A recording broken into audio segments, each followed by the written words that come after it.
In the last lecture, we discussed a simple model to get the global mean temperature. And the model we finally developed took into account the reflectivity of the solar radiation by the atmosphere and the surface, absorption of solar radiation by the atmosphere, and the emission of thermal radiation by the atmosphere both upward and downwards. In this simple model, we are treating both the upward and downward radiation to be equal, which is strictly not correct. This is because the temperature of the atmosphere decreases from the surface to the higher levels, and hence the emission upwards is smaller than the emission downwards. Now, since we have assumed isothermal atmosphere, we cannot account for this change in temperature. Now, this will cause an error, but we also have neglected another term, very important term, which is the transfer of energy from the surface of the earth to the atmosphere by evaporation and turbulent processes. Okay. So, these two errors approximately cancel out. So, you find that the final answer we get is not too bad. Now, you can account for these differences, but the problem gets more complicated and you do not get a simple solution that we get with this approach. Now, the final solution we got, if you recall, was that the emission from the surface is equal to the incoming radiation, the effect of planetary albedo, that is reflection by atmosphere, clouds and surface, atmospheric absorption and the emissivity of the atmosphere. Okay. So, this model is very elegant because it is able to relate the global mean temperature to just 4 parameters: incoming radiation, albedo, solar absorptivity and emissivity. Okay. And we are going to substitute values of these 4 quantities from both satellite data and models. And we showed that finally we get a number like 288 Kelvin, which is very close to the observed mean global temperature. Now, the simple model being analytical enables us to look at what will happen if we change either the incoming radiation or the solar absorptivity or the planetary albedo or the atmospheric emissivity. Okay. And we get a simple expression for all of them, and you look at 1% change in any of these values, you get an idea of how much is the change in temperature. The main thing to be understood here is, if you increase solar radiation, of course temperature goes up. If you increase the emissivity of the atmosphere, that is more greenhouse effect, temperature goes up. If you increase solar absorptivity, keeping all other quantities constant, temperature goes down. If you increase the planetary albedo, more radiation goes to space, so temperature goes down. And all these quantities are around 1 degree Kelvin. Some are a little higher, some are a little lower, but most of them are around 1 degree Kelvin. So, one can come to an approximate conclusion that a 1% change in any of these parameters causes about a degree Kelvin either increase or decrease. But the only weakness, although this is a nice result to understand, and the only trouble is when I change the solar incoming radiation, if the temperature changes, it will change the emissivity of the atmosphere. Okay. When the temperature of the atmosphere goes up, water vapor content will go up from thermodynamics, and so this will also change. Albedo will also change because clouds will change, ice will melt, that will change albedo. So, Although this is a nice result, when you do partial differentiation, it doesn't tell the whole story. For the whole story, you have to allow for all the parameters to change simultaneously when you change one parameter. And this is what I called in the last class chain reaction. That is, the atmospheric changes react to the changes in any input, and so many things change together and you set up a chain reaction, and this chain reaction is given the name feedback. Okay? And one of the biggest chain reaction is the role of ice, and I mentioned in the last class, I will repeat it because it is important. When the ice becomes water, the amount of solar radiation absorbed by the earth can change by a factor of 10 in this region where it is changing. So we have to come up with some other way to understand the multiple changes going on, and we will study that by looking at a simple model for multiple equilibrium states in the Earth's climate. In the previous lecture, we assumed all values. We assumed albedo, we assumed solar absorptivity, assumed emissivity, assumed they are all constant, got the present climate. Now, if the climate changes, all these quantities will change, and one of the things which will change these quantities dramatically is the change in temperature. Okay? The albedo of the earth depends on the amount of cloud. So if temperature changes, cloud will change. The albedo will also change in response to ice melting. So temperature below 273 will have more ice. If the temperature is above 273, it will be less ice. So all these alter the earth. So you have to take into account changes of albedo. Now here I present this schematically. I will go into more details in the subsequent slides. In this slide I have schematically shown in dotted line the emission of the Earth's atmosphere to space, and in the black line the absorbed solar radiation. When they balance, you get a solution. Because absorbed solar radiation depends on the temperature of the earth, at very low temperature it will all be ice covered, the so called snowball earth. If the temperature is very high, there will be very little ice, so you will get much more solar absorption. In between, there is one case when earth is partially ice covered, ice age. So for the present value of the incoming solar radiation, that is 1364 watts a meter squared, you have three solutions. That is why we call it multiple equilibrium. That is, for the present value of S, the incoming solar radiation, the earth could exist in three different states: a completely ice covered state, or the present climate 50 degrees centigrade, or the last ice age 20,000 years ago, where ice cover was more. Now the question is, if for the present incoming solar radiation there are three different solutions, why are we here and not here or here? The answer to that question is that it depends on history. It depends on where it came from. If you came from a higher temperature, you will reach this solution first and you may remain there. If you came from a very low temperature like the snowball earth, maybe you will remain there for a long time until some major perturbation pushes it to this state. Okay? So this is a puzzle. If there are three solutions to the Earth's global mean temperature for the present incoming solar radiation, which of the solution is realized in practice depends on from where you start. Initial condition plays a role.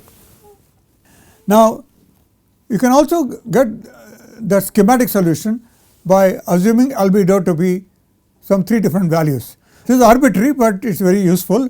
Suppose temperature was below 258 Kelvin, well below freezing point of water, then the albedo will be much more than the present albedo, which is 0.3, it becomes 0.66. If the temperature is close to or above the present value, we assume 0.3, and when the temperature in between these two values, we let the albedo vary linearly. This is quite arbitrary, but a way to illustrate the fact. So, if you substitute values in the energy balance equation, okay, we will get three solutions depending on the three albedos. So, we will get 227 for the ice covered earth, we will get 288 for the present climate because we have put the appropriate values, and we will get 278 for the last ice age. Okay. So, this can be represented graphically by this picture. In this picture, green line is the emitted radiation going to space, the black line is the absorbed solar radiation, which has a sudden change at 263 and around 283 because of the assumed change in albedo. So, it goes through step changes here and here, and you get three intersections, which are the three temperatures. Okay. Now, here we assume arbitrary values. So, the temperature of the ice age we get here is somewhat lower than the actual value. We will look at a more realistic simulation very soon. A more realistic simulation is to assume albedo to vary smoothly, not piecewise, as a tan hyperbolic function. Okay. If you do that, you will start with around 0.45, it will go down as the temperature goes up and will rapidly go down, and then when you are approaching the present climate, it will reach a value of 0.3. Okay. So, this is a more realistic representation, but this will demand numerical solution because you have tan hyperbolic function. The other one was simple piecewise function. Now, when you do that in the Louis model, you get three solutions, and we have permitted the emission here and absorption here, and so the green line is the emission and black line is the absorption. Okay. Now, we are getting a more realistic number. We are getting around 280 Kelvin for the last ice age, which is close to the observed. We are getting 288 for the present climate, which is close to observed, and we get 273 or 271 for the snowball earth. Okay. Whose temperature we do not know accurately because it happened such a long time ago that we do not have accurate data of the global mean temperature. Now, the question is, there are three states here: the snowball state, the last ice age, and the present climate. Are these states stable? That is, if I make a small perturbation here to the present climate or to the ice age climate or to the snowball climate, will the climate change rapidly? Now, this can be approached by a complex climate model, which I will present later, or we can assume the perturbation is small, and so we can linearize the equation and study the response in a linear perturbation. Okay. Now, without doing this itself, we can qualitatively argue why this particular state, the ice age state, is not stable. Why? Because if from this state, let us say a volcanic eruption occurs, which is quite common in the Earth's history. So, the incoming radiation will go down, so temperature will go down. Okay. And if the temperature goes down, the albedo, so this is the green line is the absorbed solar flux, black line is the green line is the emitted flux, and the black line is the absorbed solar flux. So, you can see that due to volcanic perturbation, if the absorbed solar flux goes down because more energy is reflected, then there is an imbalance here between the emitted flux and the absorbed flux. Okay. and so the temperature will change. Okay. Let me take an example here which is simpler. In the present climate, if there is a small perturbation due to volcanic eruption, then the temperature of the earth will go down, okay, and so the absorbed solar flux will be larger than the emitted flux. So the net flux will be positive, so it will push the earth's climate towards the present climate. So what this shows that the present climate is stable to small perturbation, because any change, either reduction or increase, causes the earth's climate to change in the opposite direction to bring it back here. Same thing will happen here. If you are in the snowball earth, the black term will not change much, the absorbed solar flux, while the emitted flux will change, and it will change in a way which will bring it back to the same state. Okay. So of the three states here, this is unstable and these two are stable.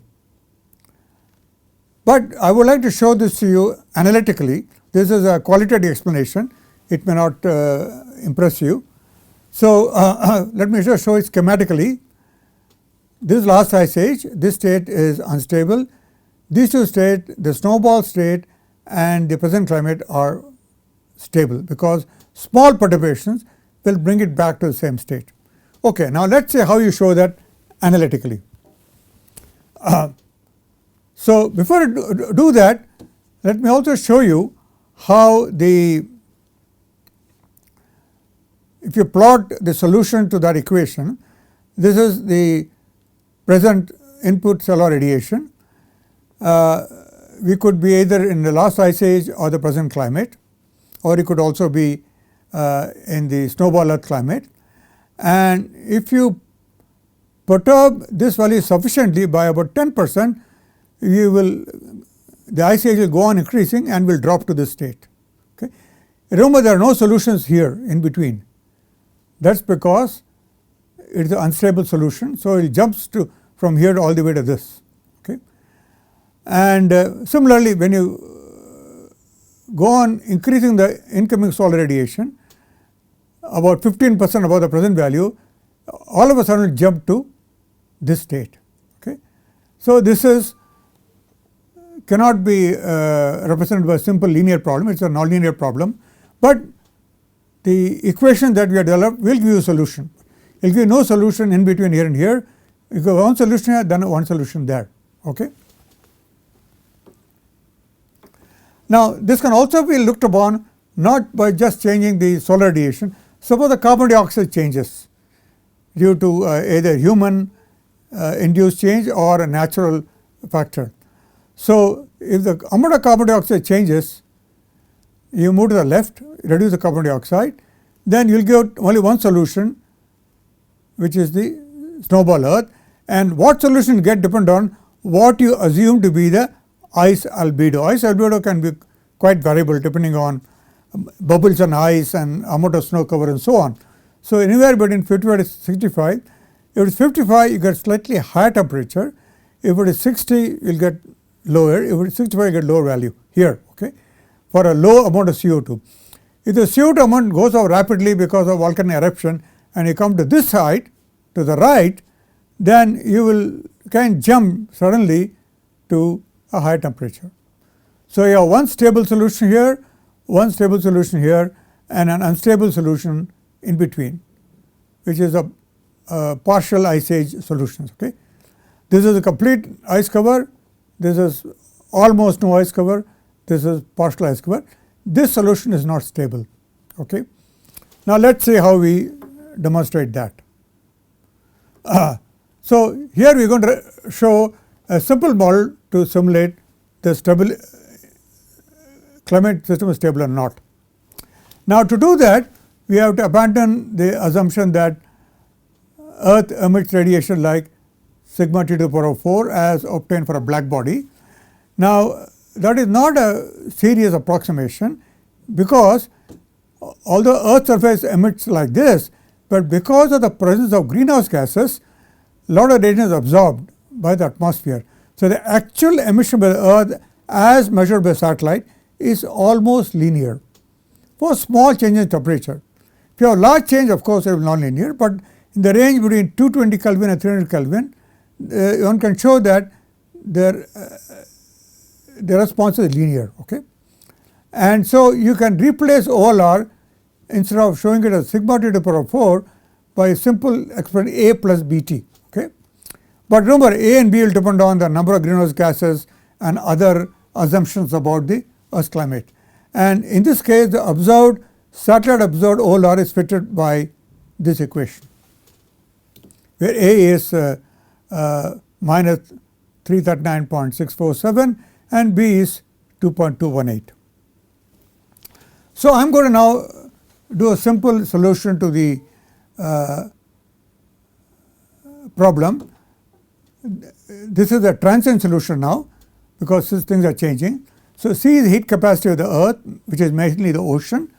dt is the rate of change of the surface temperature.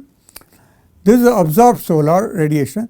This is radiation going to space, which is replacing by A plus BT. Okay? This is an approximation which is good for small changes in temperature. Now, let us assume that due to this perturbation, the temperature changes from the present value T0 by a small value T prime, okay, which is the perturbed temperature. We will further assume that this temperature change will cause a change in albedo on account of change in ice cover, and we will assume that the albedo can represent by the present albedo times change in albedo with temperature multiplied by a perturbation. Okay? We substitute these expressions and using S by 4 into 1 minus rho 0 is equal to this value, you get C d prime, that is the perturbed temperature, as minus S by 4 into d rho dt into T prime minus Bt prime. So, I removed the steady state solution and I only have perturbed solution now. Now, if all of you remember your solution to the ordinary differential equation, the first order, you can show that the solution to this equation is a simple exponential, okay, and it looks like this. T prime is T0 e to the power minus S by 4 d rho by dt minus B. Okay. Now, if this quantity is positive, then the temperature will grow exponentially. If this quantity is negative, the temperature will damp out. So, if you want a stable solution, this quantity must be negative. So, B should be greater than this quantity. Now, B depends on the greenhouse effect, while this quantity depends upon at what rate the albedo of the earth varies with temperature. Okay. Note that the value of B depends on the amount of greenhouse gases, and the albedo changes depend on how temperature changes affect the ice and the ice model used. Okay. So, you will find that in the present climate, B is indeed greater than this quantity for typical changes in albedo. So, the earth climate is stable. The same thing will be true for the snowball earth, where this quantity is close to 0 and B is positive. So, this is always greater than this. Only during the past ice age period, there is a possibility that this is less than this. Okay. So, the solution is very useful to understand why of the 3 states, 2 of them are somewhat stable to small perturbation and 1 is unstable. Now, this solution is okay for small changes. Now, at the present time, we human beings are changing the earth temperature very rapidly. We saw that changes in temperature of the order of 1 degree in 100 years. Now, this kind of change has not occurred in the past. In the past, due to natural climate variation, the Earth's global mean temperature has changed by about 1 degree in 1000 years. So we are changing the Earth's temperature much more rapidly than what has happened in the past. So the simple perturbation technique that we discussed may not work. So you have to take into account more complex changes and also these chain reactions, because we allowed only for albedo to change. We may have changes in greenhouse effect, we may have changes in vegetation or many other factors. If all of them work together, then the temperature may change more rapidly. Okay? Now, to take into all of this, we cannot depend on simple climate models, we need complex climate models. Today, with the advent of computer 60 years ago, we are in a position to run complex climate models. Okay? Of course, this requires knowledge of physical laws that govern climate. It requires a proper mathematical expression for those laws, and we need numerical methods to solve those expressions on the computer, and a computer of adequate size to carry out the calculation. Now, all these are possible today. So we have lots of complex climate models being run all over the world to understand how the climate will change in the future. Now, the development of these models have become very advanced and they are getting more and more realistic. And in 2021, the Nobel Prize in Physics was awarded to Sukiro Manabe from Princeton and Klaus Hasselblad from Germany for development of these models, which show realistic variation of Earth's climate. Okay?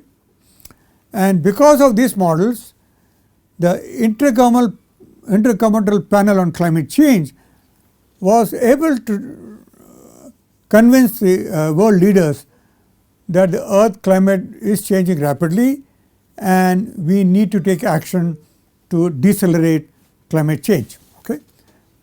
Now, we want to know more about this.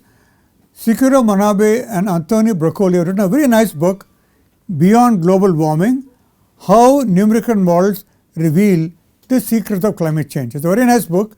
I recommend this book to you. Now, in the context of this book, I must tell you a very important statement by Manabe.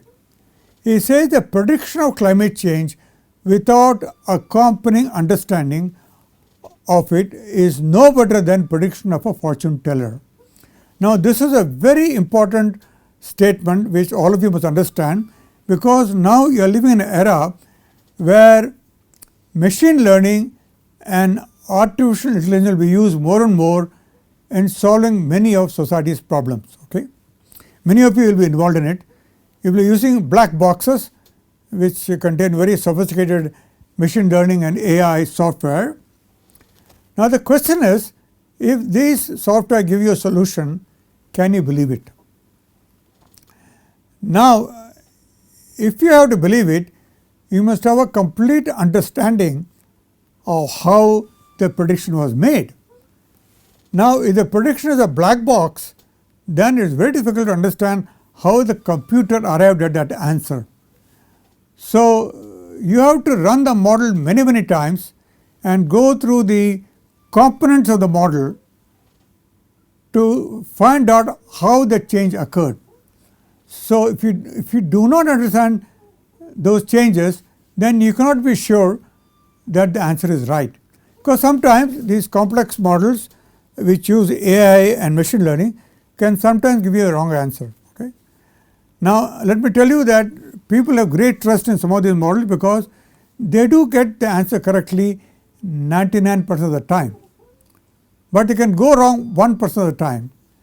And if you are going to depend on these models, then you should know when they can go wrong. So, this is a big challenge.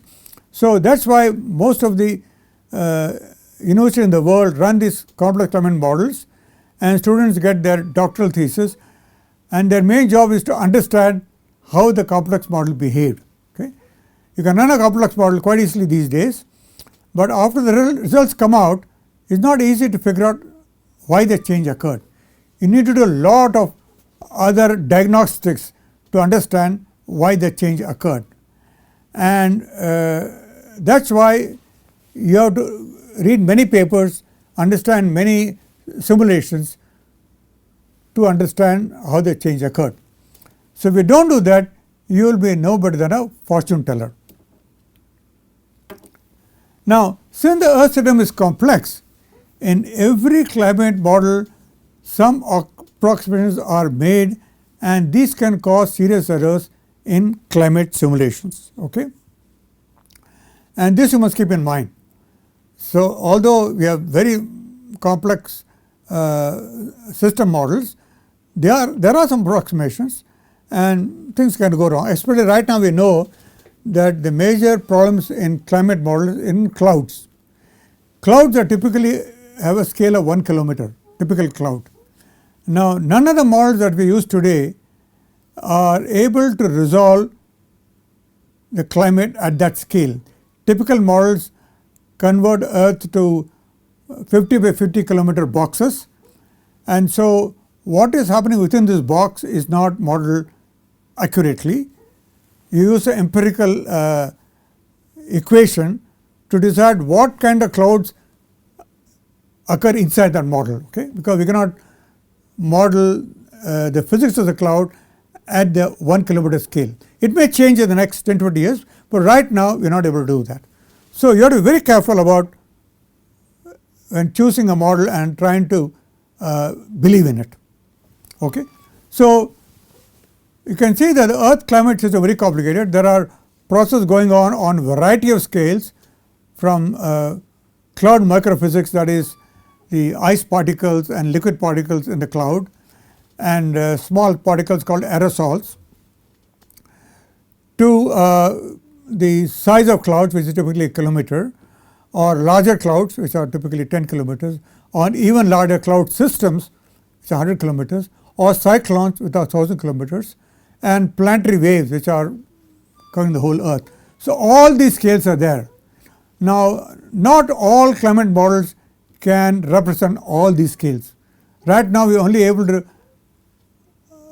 simulate scales beyond 100 kilometers. Below 100 kilometers we are not doing well, but this is improving every year. So in next 10 years we might get into 10 kilometer scales. Now just to remind you how complex the system is, we have to correctly model the hydrosphere, that is the ocean, lakes and so on. We have to correctly model the land, that means rivers, the vegetation, the urban areas, urban heat islands, cryosphere, ice, glaciers.